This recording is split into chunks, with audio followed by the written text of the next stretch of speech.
Noli Me Tangere, Kabanata 8, Mga Alaala.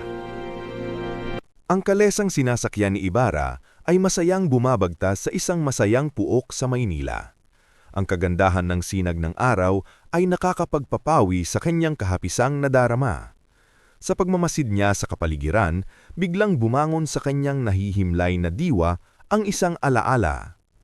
Kabilang dito ang mga kalesa at karumatang hindi tumitigil sa pagbibiyahe, mga taong may iba't ibang uri ng kasuotan na katulad ng mga Europeo, Inchik, Pilipino, mga babaeng naglalako ng mga bungang kahoy, mga lalaking hubad na nagpapasan, mga ponda at restoran, at pati ang mga karitong hila ng mga makupad na kalabaw.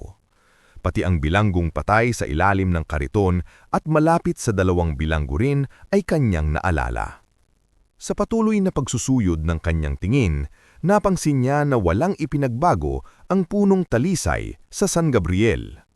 Ang eskolta naman sa tingin din niya ay lalong pumangit. Nakita din niya ang mga magagandang karwahe na ang mga sakay ay mga kawaning inaantok pa sa kanilang mga pagpasok sa mga tanggapan at pagawaan, mga Chino at paring walang kibo. Sa mga paring nakasakay sa mga karwahe, namataan niya si Pari Damaso na nakakumot noo.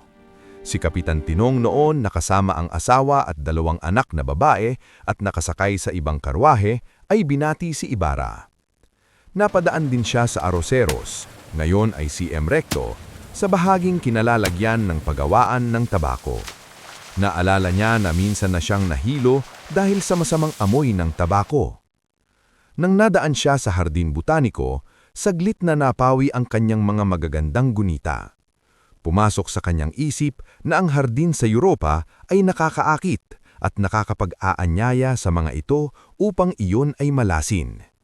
Itinuon niya ang tingin sa malayo at makikita niya ang matandang Maynila na naliligid ng makakapal at nilumot na mga pader.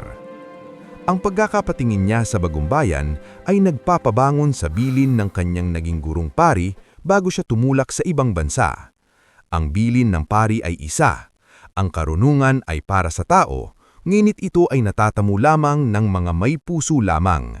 2, kailangang pagyamanin ang karunungan upang maisalin ito sa mga susunod na salinlahi.